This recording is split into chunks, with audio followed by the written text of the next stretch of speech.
You wake up in a small, windowless chamber that smells of sweat, fear, and olive oil.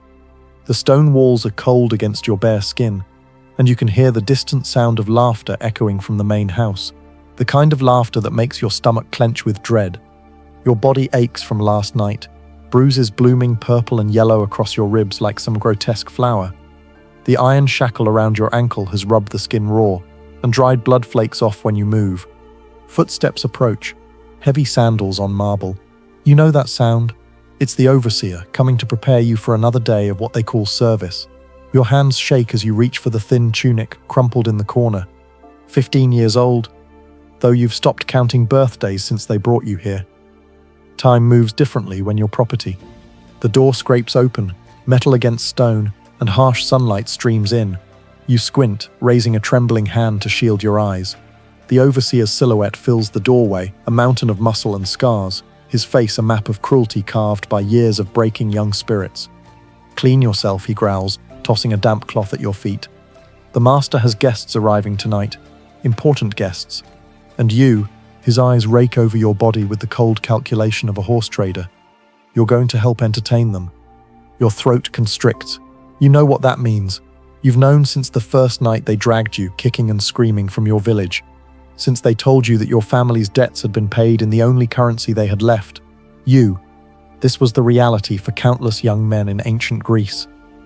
Not the sanitized version taught in schools, where philosophy and democracy shine bright enough to blind us to the shadows. Behind the marble columns and intellectual discourse, behind the symposiums and political debates, existed a system that consumed the vulnerable and discarded their humanity like broken pottery. Before diving into these forgotten stories of survival and suffering, if you enjoy learning about the hidden truths of history, consider hitting that like button and subscribing for more content like this. And please comment below to let me know where you're listening from. I find it incredible that we're exploring these ancient stories together from different parts of the world, connected across time and space by our shared curiosity about the past. The selection process began long before you understood what was happening. Perhaps your family owed money to a wealthy landowner. Perhaps raiders swept through your village during one of the endless wars that plagued the Greek world. Perhaps you were simply born beautiful in a world that saw beauty as a commodity to be harvested and sold. In the rural villages scattered across the Greek countryside, families lived on the knife's edge of survival. A bad harvest, an injury to the father, a death in the family, any of these could push a household into debt. And when the creditors came calling, they weren't interested in empty promises or future earnings. They wanted payment in flesh. Picture a small farming community nestled in a valley between olive groves. The houses are simple, mud brick and thatch, with dirt floors and single rooms where entire families sleep together for warmth. Children run naked between the houses, their laughter mixing with the bleating of goats and the distant sound of women grinding grain. It's a harsh life, but it's life nonetheless. Then comes the drought, week after week of merciless sun beating down on withered crops. The olive trees, ancient and gnarled, produce only shriveled fruit. The barley fields turn brown and brittle. Wells that have sustained the village for generations begin to run dry. Families begin to make choices no parent should ever make. First, they sell their livestock, the goats and sheep that represent their only wealth. Then comes the jewelry, the few precious items passed down through generations. When those are gone, they start looking at their children with different eyes. The slave merchants arrive like vultures sensing carrion. They set up in the village center, their chains and ropes coiled like metal serpents, their ledgers filled with names and prices. They offer immediate payment for long-term contracts. 20 years of service for enough silver to keep a family fed through winter. It sounds reasonable, even generous, when your children are literally starving. But you're 12 years old. You don't understand the mathematics of desperation. You only know that your father won't meet your eyes as he negotiates your price, that your mother turns away when the merchant examines your teeth like you're a horse. You feel the rough hands checking your muscles, evaluating your potential. You hear words like promising and good breeding and suitable for household service, but you don't understand what they mean. Not yet. The merchant counts out silver coins into your father's palm. The metal catches the sunlight, each piece representing a year of your life. Your father's hands shake as he takes the money, but he takes it nonetheless. Your mother covers her face and weeps, but she doesn't stop the transaction. They tell you it's temporary, that you'll earn money and return home a man, wealthy enough to buy your own land, maybe even take a wife. They promise you'll be treated well, that you'll learn valuable skills, that this is an opportunity for advancement. The lies fall from their lips like honey from a broken comb, sweet but poisonous. The journey to the city is a nightmare of chained necks and blistered feet. You're part of a human caravan now, dozens of boys and young men linked together by iron and despair. The older ones don't talk much. They've learnt that hope is just another word for future disappointment. The younger ones cry for their mothers until their voices give out, or until the overseers beat the sound from their throats. You march through landscapes that would be beautiful under different circumstances. Rolling hills covered in olive groves, coastal roads where the sea sparkles like scattered diamonds, mountain passes where eagles soar overhead. But you see none of it. Your world has shrunk to the length of chain between you and the boy in front of you, to the rhythm of feet on stone, to the growing certainty that you will never see home again. At night, they chain you to stakes driven into the ground. You lie on your side in the dirt, listening to the muffled sobs of the other boys, feeling the weight of the iron around your neck like a collar of fate. Sometimes the merchants bring visitors to inspect their merchandise, men with soft hands and calculating eyes who walk among you like farmers examining cattle. They prod and poke, checking for disease or injury, evaluating your potential for various forms of service. You learn to recognize the different types of buyers. The agricultural slave owners look for muscle and endurance. They want boys who can work in the fields from dawn to dusk. The household masters seek a different quality, compliance, intelligence, a certain fragility that suggests you won't cause trouble. But there's a third category, and you learn to dread their visits most of all. These men dress in fine clothing and speak with cultured accents. They smell of expensive perfumes and wine, and their fingers glitter with rings. When they examine you, their touch lingers in ways that make your skin crawl. They're looking for something specific, a combination of youth and beauty that has nothing to do with labor and everything to do with pleasure. The slave market in Athens is assault on every sense. The sound hits you first, hundreds of voices haggling, crying, pleading, commanding. The smell comes next, unwashed bodies, fierce sweat, urine, and something else you can't identify but that makes your stomach turn. Then you see it, and you understand why the older slaves warned you to keep your eyes down. Naked bodies arranged in rows like merchandise, children barely old enough to walk standing beside their mothers, their eyes wide with confusion, old men with broken spirits and bent backs, their value measured in whatever strength remains in their aging muscles, and everywhere the buyers, circling like sharks, pointing and discussing prices as if the people on the platforms can't hear every word. You're cleaned and oiled before your sale. Not out of kindness, but because clean merchandise fetches higher prices.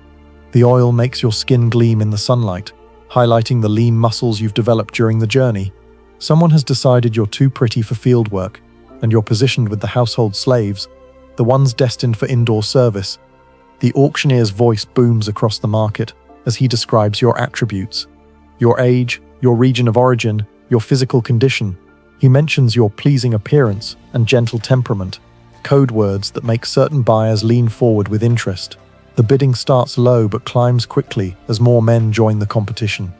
You stand frozen on the platform, trying to disappear into yourself as strange hands examine your body. Someone forces your mouth open to check your teeth. Another tests the strength of your grip. A third runs his fingers through your hair, commenting on its texture and color. You're not a person anymore. You're an object being evaluated for purchase. The winning bidder is a man named Lysander, though you won't learn his name until later. All you see now is his satisfied smile as he counts out the silver, his eyes already possessing you before the transaction is complete. He's middle-aged and well-fed, with the soft hands of someone who's never done manual labor. His tunic is expensive silk, dyed the deep purple that proclaims wealth and status. When he looks at you, there's something in his expression that makes you want to run, even though the chains make escape impossible. Lysander owns a large household in the wealthy district of Athens. His house is bigger than your entire village, marble columns, painted walls, elaborate mosaics depicting gods and heroes. Servants scurry through corridors carrying trays of food and wine, their movements quick and nervous. You notice that many of them are young men, all of them beautiful in different ways, all of them bearing the same look of resigned despair you're beginning to recognize as the face of captivity. The overseer who claims you from Lysander is named Demetrius. He's a former slave himself, purchased young, and worked his way up through a combination of intelligence and ruthlessness. Now he manages the household slaves with an iron fist, understanding better than anyone how to break spirits and ensure compliance. He explains the rules as he leads you through the house. You will be fed twice daily, barley porridge in the morning, bread and olives in the evening. You will be given clean clothes once per week. You will bathe when ordered, eat when ordered, sleep when ordered. You will speak only when spoken to. You will never look a free person directly in the eyes. You will never refuse an order, no matter what that order might be. And then comes the part that makes your blood freeze in your veins. You are here to serve the master and his guests in whatever capacity they require. This service may involve pouring wine, serving food, cleaning rooms, or providing entertainment. The nature of this entertainment, Demetrius explains with a cruel smile, will become clear in time. Some slaves resist at first, he continues, but resistance only leads to pain. Compliance, on the other hand, can lead to certain privileges, better food, a warmer place to sleep, perhaps even small personal possessions. Your new quarters are in the basement of the house, a series of small cells where the male slaves sleep. Each cell contains a straw mattress, a thin blanket, and a chamber pot. The walls are thick stone designed to muffle sound. You quickly learn why this is necessary. The other slaves welcome you with a mixture of sympathy and warning. There's Marcus, a boy about your age who's been here for 2 years. His eyes hold depths of pain that seem impossible for someone so young. There's Alexios, older and scarred, who tells you in whispered conversations about the special guests who visit the house and what they expect from the entertainment. And there's Philemon, barely 14 but with the haunted expression of someone much older. He was once the son of a small merchant family until his father's business failed and creditors seized everything, including the children. He's been in the house for 6 months, and he's the one who explains what really happens during the symposiums. Greek culture celebrated the symposium, the drinking party where educated men gathered to discuss philosophy, politics, and art. These were sophisticated affairs, intellectually stimulating conversations between the greatest minds of the ancient world. At least, that's how they're remembered. The reality was often very different, especially when the wine flowed freely and the guests demanded more intimate entertainment. The slaves were expected to serve not just food and drink, but themselves. The philosophers who debated the nature of virtue and justice by day had no qualms about using young slaves for their pleasure by night. The same men who wrote beautiful poetry about love and honor treated their human property like living toys, to be used and discarded at will. Philemon describes the preparation rituals with a voice devoid of emotion, as if he's talking about someone else's life. The slaves are bathed and oiled, their bodies made smooth and gleaming. They're given special tunics, thin fabric that clings to their forms, designed more to entice than to clothe. Sometimes they're given jewelry, golden bracelets or necklaces that mark them as ornamental rather than utilitarian. The symposium begins formally enough. The guests recline on couches arranged around the room, discussing the topics of the day while slaves pour wine and present elaborate dishes. The conversation might touch on the nature of democracy, the philosophy of Socrates, or the latest military campaigns. These are educated, cultured men who pride themselves on their intellectual sophistication. But as the evening progresses and the wine takes effect, the tone shifts. The philosophical discussions give way to cruder entertainment. Stories become bawdy jokes. Intellectual debates devolve into boastful competition. And the slaves, who have been serving silently around the edges of the room, suddenly find themselves the center of attention. It starts with small requests. Pour wine for this guest. Massage the shoulders of that one. Feed grapes to the man on the corner couch. Each task seems innocent enough, but you learn to read the signs, the way conversations quiet when you approach, the lingering touches that have nothing to do with serving wine, the way certain guests watch your movements with predatory interest. The first time you're selected for special service, you're too naive to understand what's happening. A guest, a man old enough to be your grandfather, requests that you join him on his couch. He wants you to share his wine, he says, to discuss your homeland, to tell him about your family. His questions seem friendly at first. Where are you from? Do you miss your home? Are you being treated well? His hand rests on your shoulder as he talks, then slowly moves to your back, then lower. You try to move away, but his grip tightens. Other guests are watching now, their conversations fading as they focus on the entertainment. What happens next is burned into your memory with the clarity that only trauma can provide. The way your protests are ignored, how your struggles are met with laughter from the other guests, the feeling of helplessness as hands hold you down, as clothing is torn away, as your childhood ends in the most brutal way possible. Afterwards, you lie in your cell and stare at the stone ceiling, trying to understand how the world could contain such cruelty. Your body aches, but the emotional wounds cut deeper. You're not even a person anymore. You're a thing to be used and discarded, a source of entertainment for men who write poetry about the beauty of the human soul. But this is only the beginning. Over the following months, you learn that what happened that first night was considered mild by the standards of the house. Some guests have specific preferences, particular cruelties they enjoy inflicting. Others compete to see who can break a slave's spirit most completely. The overseer encourages this behavior, knowing that broken slaves are compliant slaves. You discover that the household operates on a complex hierarchy of abuse. The newest slaves bear the worst treatment, serving as fresh meat for the guests' appetites. Those who survive long enough might be promoted to different roles, personal servants to less violent masters, or kitchen workers who rarely interact with guests directly. But promotion requires more than just survival. It requires a complete surrender of dignity, a willingness to participate in your own dehumanization. Some slaves try to resist. Marcus attempted to escape during his first month, only to be recaptured and beaten so severely that he walked with a limp for weeks afterward. Alexios once refused a particularly degrading order and spent 3 days chained in the courtyard without food or water, exposed to the elements as an example to the others. But resistance, you learn, takes many forms. Some slaves retreat so deeply into themselves that they become like walking corpses, present in body but absent in spirit. Others develop a kind of desperate cunning, learning to anticipate their master's moods and avoid the worst punishments through careful observation and submission. And a few, the lucky ones, simply die. Whether from disease, injury, or sheer despair, death becomes a form of liberation. You've seen slaves simply stop eating, stop responding to orders, stop caring whether they live or die. The overseers usually replace them quickly. There's always a fresh supply of young bodies available at the slave markets. The psychological techniques used to break slaves are as sophisticated as they are cruel. Isolation is one of the most effective weapons. You're cut off from everyone you've ever known, surrounded by people who are as powerless as you are. The other slaves can offer sympathy, but they can't provide protection or hope. Unpredictability is another tool. You never know when you'll be summoned, what will be required of you, or how severe the punishment might be for the smallest mistake. This constant uncertainty creates a state of chronic fear that wears down resistance more effectively than any physical torture. But perhaps the most insidious technique is the destruction of identity. They take away your name and give you another, something that sounds more exotic or pleasing to Greek ears. They forbid you from speaking your native language or practicing your family's customs. They dress you in their clothes, feed you their food, force you to worship their gods.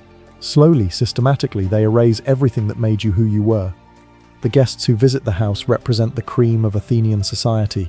Wealthy merchants, government officials, renowned philosophers, celebrated artists, men whose names are recorded in history as great contributors to human civilization.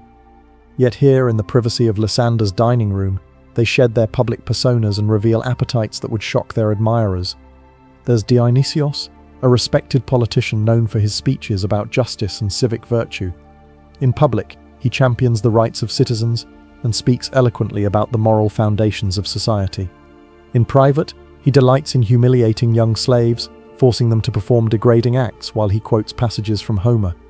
Then there's Cleomenes, a wealthy merchant who funds public works and is praised for his generosity to the poor. His charitable reputation masks a taste for violence that leaves slaves scarred and broken. He views his cruelty as a form of education, claiming that pain teaches valuable lessons about the natural order of society.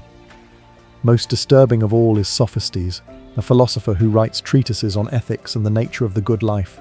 His public teachings emphasize the importance of virtue, self-control, and respect for the divine order. But when wine loosens his tongue and darkens his heart, he becomes a monster who justifies every cruelty with elaborate philosophical arguments. These men don't see their behavior as contradictory. In their minds, slaves exist in a different moral category than free citizens. The virtues that apply to relationships between equals simply don't extend to property. A man can be generous to his neighbors, just to his peers, and cruel to his slaves without any sense of inconsistency. This moral blindness extends throughout Greek society. The same culture that produced magnificent art, groundbreaking philosophy, and innovative political systems also normalized the complete dehumanization of entire classes of people. The contradiction isn't accidental, it's structural. The leisure time that allowed free citizens to pursue intellectual and artistic endeavors was built on the backs of slave labor.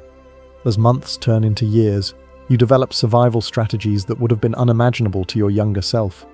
You learn to read the subtle signs that indicate a guest's mood and preferences.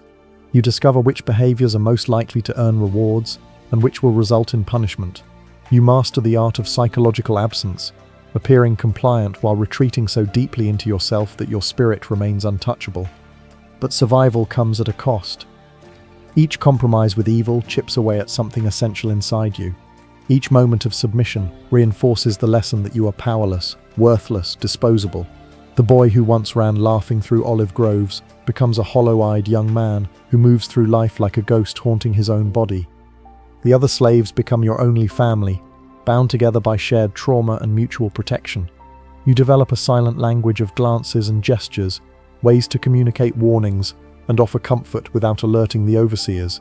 You share what little food you can spare, take turns standing watch during the few hours of rest you're allowed, and hold each other when the nightmares become too much to bear alone. But even these relationships are tainted by the system that created them. Competition for the master's favor can turn friends into enemies. The promise of better treatment might tempt someone to betray a planned escape or report another slave's minor transgression. The very bonds that keep you sane also become tools for your oppression. Some nights, lying on your straw mattress in the darkness, you try to remember your mother's face, but the image grows fainter with each passing month, replaced by the faces of your tormentors.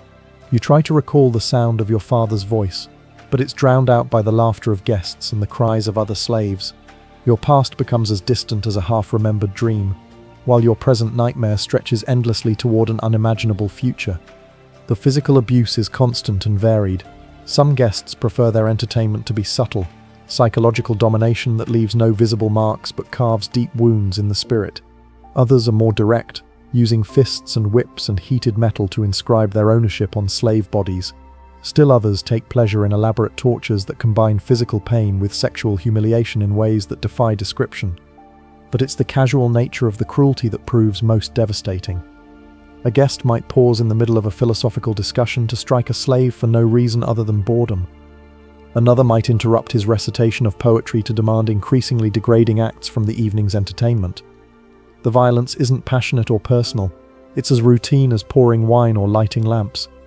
The slaves learn to treat their own bodies as foreign objects, things that happen to house their consciousness but don't really belong to them. You develop the ability to float above yourself during the worst moments, to observe your own suffering with a kind of detached curiosity. It's a survival mechanism, but it comes with its own price, a growing disconnection from your own humanity that mirrors the way your masters see you. As your second year in the house begins, you notice changes in yourself that go beyond the obvious physical scars. Your voice sounds different, flatter, more careful, stripped of the regional accent that once marked you as a child of the mountains. Your posture has changed too. You move with the hunched shoulders and downcast eyes of someone who has learned that visibility leads to suffering. More disturbing are the changes in your thinking. You catch yourself automatically calculating the preferences and moods of free people, even when they have no power over you. You flinch at unexpected sounds and movements. You find yourself grateful for small mercies, an extra piece of bread, a night without summoning, a master who is merely indifferent rather than actively cruel. This psychological conditioning is perhaps the system's greatest success. It creates slaves who don't just obey out of fear but who internalize their powerlessness so completely that resistance becomes literally unthinkable. The masters don't need to constantly watch and threaten because their victims have learned to police themselves. Yet even in this environment of systematic dehumanization, small acts of resistance persist. Slaves develop subtle ways to maintain their dignity and humanity. They share stories of their homelands, keeping alive memories that their masters try to erase. They create art from scraps, tiny sculptures hidden in walls, songs hummed too quietly for overseers to hear, poems composed in languages their captors don't understand. Most importantly, they bear witness. In whispered conversations during brief moments of privacy, they share their experiences and validate each other's suffering. They remember the names of those who have died, ensuring that these forgotten victims are not completely erased from history. They document cruelties and preserve evidence of crimes that their society refuses to acknowledge. This bearing witness becomes a form of resistance in itself. By insisting on their own humanity and the reality of their suffering, the slaves resist the master narrative that portrays them as contented property or willing participants in their own exploitation. They maintain the possibility that someday someone will listen to their stories and recognize their truth. But such resistance requires enormous courage and comes with deadly risks. Slaves caught communicating in their native languages might have their tongues cut out. Those found sharing food or offering comfort to fellow slaves could be separated or sold to crueler masters. The very acts that preserve humanity also invite punishment designed to destroy it.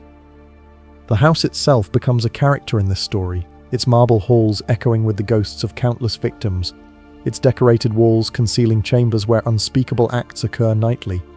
The beautiful mosaics and painted frescoes provide a grotesque contrast to the human misery they shelter. Art and horror coexist in the same space, reflecting the broader contradictions of a civilization built on others' suffering. In the third year, something breaks inside you that you didn't even know could break. It happens during a particularly elaborate symposium, one celebrating a military victory against a neighboring city-state. The guests are more numerous than usual, their celebration more intense, their demands more creative in their cruelty. You're brought before a group of young aristocrats, barely older than yourself, but already drunk on wine and inherited power. They've devised what they consider an amusing game, a contest to see who can elicit the most entertaining reactions from their human toys. They take turns issuing commands, each more humiliating than the last, while keeping score like children playing knucklebones. As you perform their degrading spectacle, something fundamental shifts in your perception. You stop seeing yourself as a person forced to endure terrible things, and begin seeing yourself as exactly what they see, a thing that exists for their amusement. The last thread connecting you to the boy who once herded goats in mountain pastures finally snaps. This psychological death is almost a relief, without hope or dignity to protect. There's no more pain in surrender. You become the perfect slave, anticipating needs before they're voiced, accepting any treatment without resistance, existing in a state of complete compliance that requires no thought or feeling. The overseers notice the change and reward it. You're given better clothes, more regular meals, and a cell with an actual window. Other slaves look at you with a mixture of envy and horror, recognizing what you've become and understanding the price you've paid for these minor comforts. But even in this state of psychological numbness, fragments of awareness persist. You observe the household's rhythms with the detached interest of someone watching a play. You notice patterns in the guests' behavior, cycles of violence and indulgence that follow predictable patterns. You begin to understand the economics of suffering that keep the system functioning. The house operates on a constant supply of fresh victims. Young slaves rarely last more than a few years before they're either broken beyond usefulness or aged beyond their master's preferences. Some die from disease or injury. Others are sold to gladiator schools or mining operations when their beauty fades. A few simply disappear one night, their fate unrecorded and unlamented. This turnover necessitates regular visits to the slave markets. You sometimes accompany Demetrius on these trips, serving as an example of what proper training can accomplish. The irony isn't lost on you. The broken boy who once stood trembling on the auction block now helps evaluate new merchandise for his master's collection. You watch the terror in young faces and feel nothing.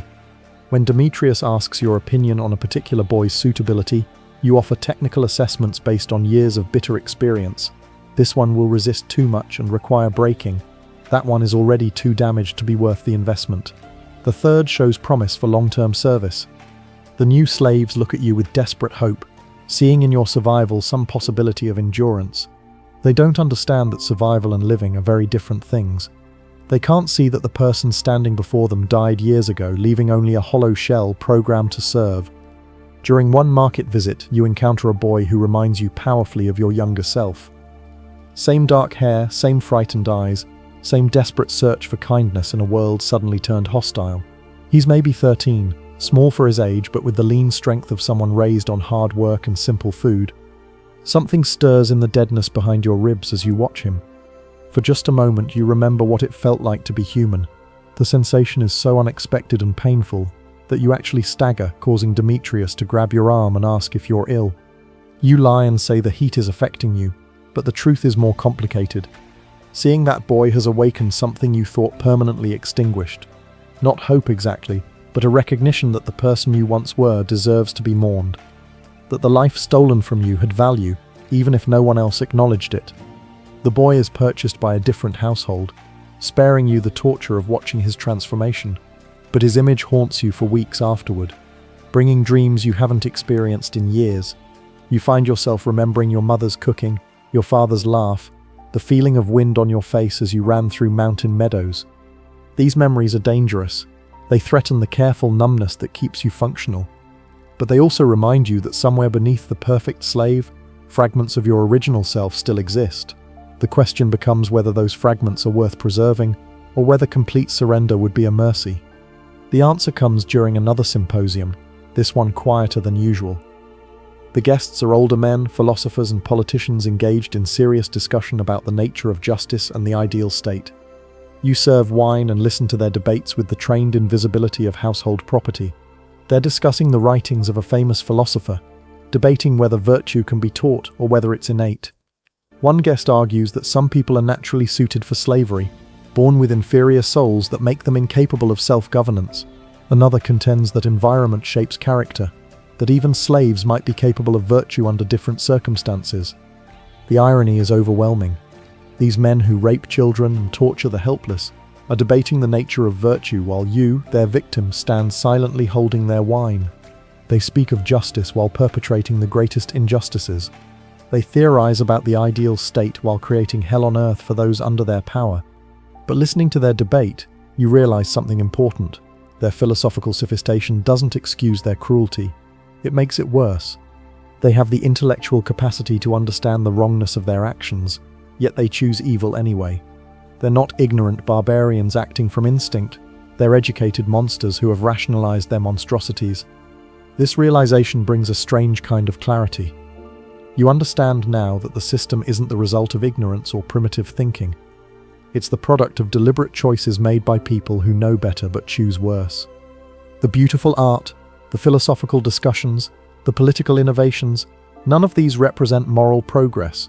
They're just different forms of human expression that coexist comfortably with unlimited cruelty.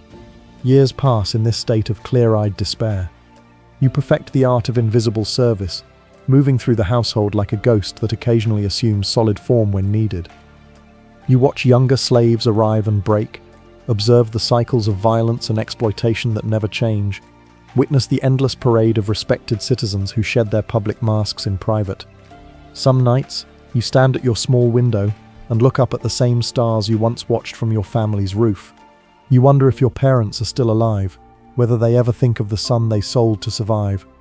You imagine your siblings grown up, perhaps with children of their own, telling stories about the brother who went away when they were young. But these thoughts no longer bring pain. They're more like distant music, beautiful but unrelated to your current existence. You've learnt to appreciate them without longing for what they represent. It's a form of meditation, this ability to hold memories without attachment. The end, when it comes, arrives without warning or drama. You're perhaps 25 now, though exact age has lost meaning in this place where time is measured in suffering rather than seasons. Your body shows the accumulated damage of years of abuse, scars that never properly healed, joints that ache from old injuries, a persistent cough that suggests something wrong in your chest. More significantly, your usefulness is declining. The guests who once fought to claim your services now barely notice your presence. New slaves have arrived with fresh beauty and unbroken spirits, making your practiced compliance seem ordinary rather than exotic. You're becoming what every slave eventually becomes, invisible in a different way, overlooked rather than coveted. Demetrius calls you to his quarters one morning and explains that you're being sold to a mining operation in the mountains. It's presented as neither punishment nor reward, simply an economic decision. Your value as household entertainment has depreciated below the cost of maintenance, but you still have years of hard labor ahead of you. The mining camps are where slaves go to die slowly. Everyone knows this, including you. The work is backbreaking, the conditions lethal, the life expectancy measured in months rather than years. It's not execution exactly, but it's not survival either. You receive this news with the same emotional flatness that has characterized your existence for years. Death in the mines, or death in the household, what difference does it make?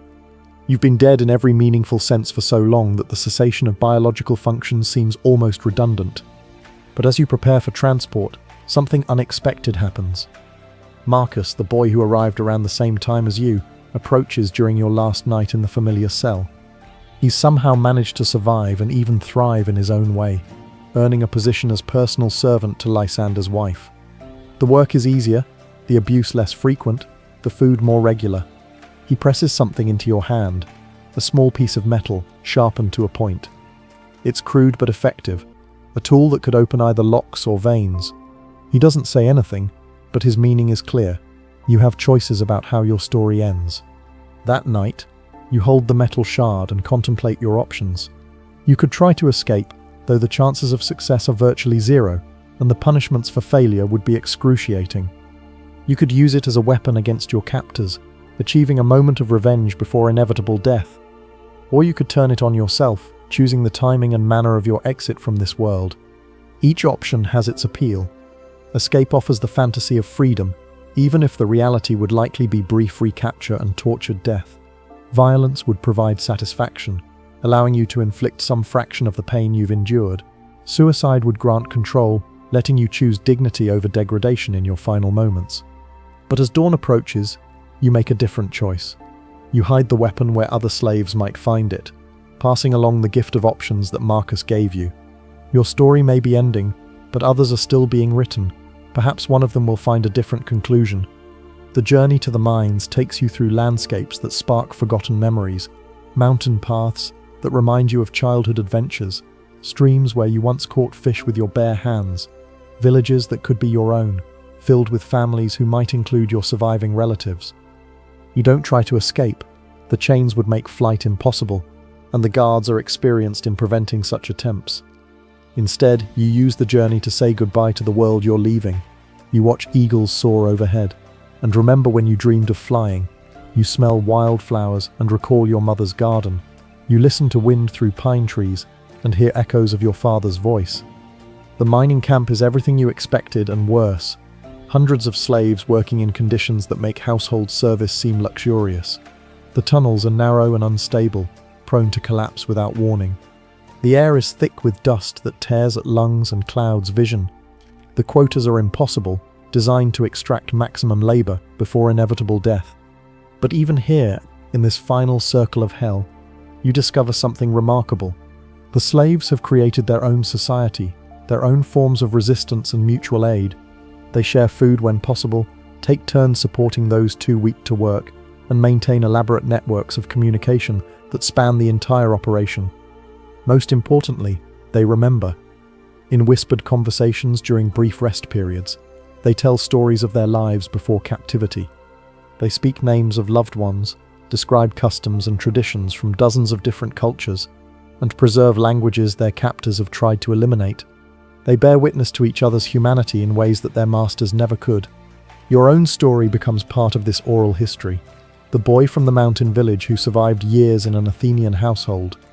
The child who was sold to pay his family's debts and endured unimaginable abuse while maintaining fragments of his identity.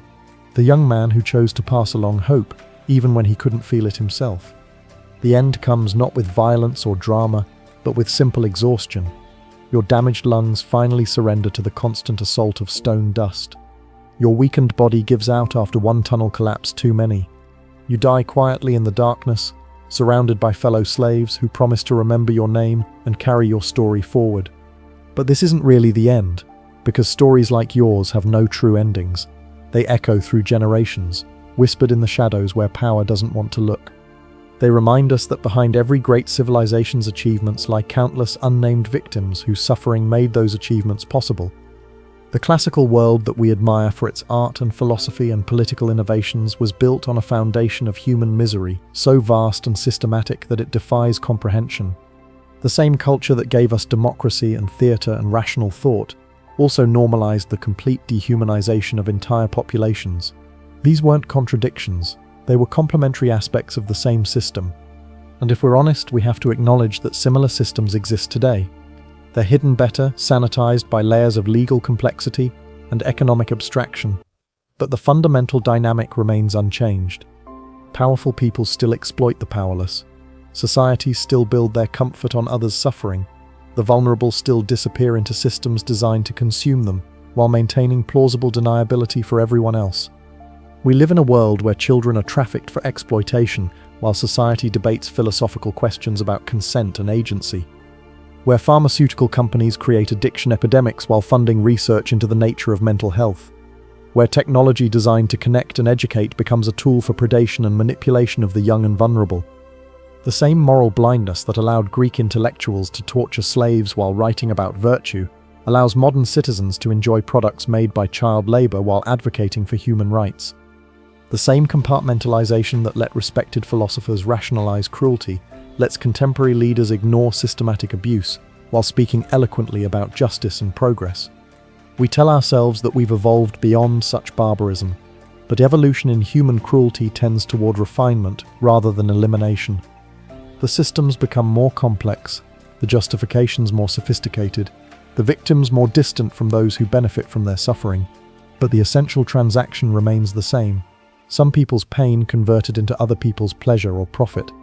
The Greek symposiums where slaves were tortured for entertainment have their modern equivalents in industries that sexualize children, in social media platforms that amplify self-harm among teenagers, in economic systems that treat human beings as disposable resources.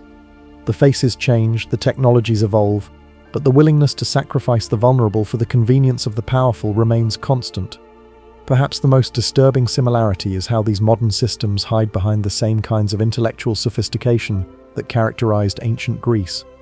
Complex legal frameworks obscure simple moral questions. Economic theories provide academic cover for exploitation. Technological innovation becomes an excuse for abandoning basic human decency. We create beautiful art while ignoring ugly truths. We write moving poetry while children disappear into systems of abuse.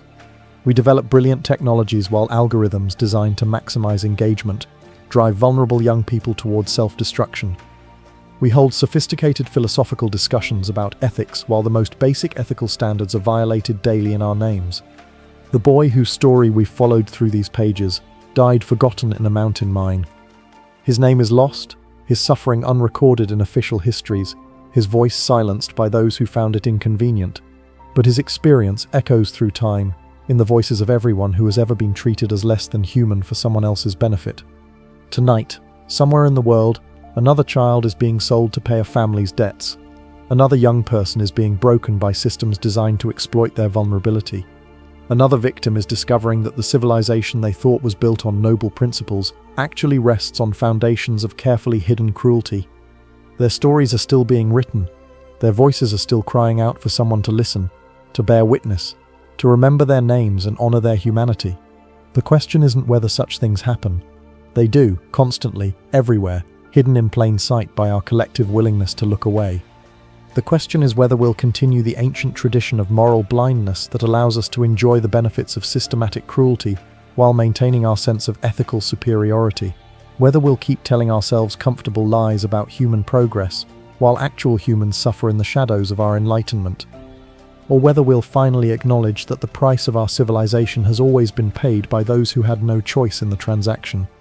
That the boy in the mountain mine died for the same reason children die today, because societies have always found ways to rationalize the unthinkable when it serves their interests.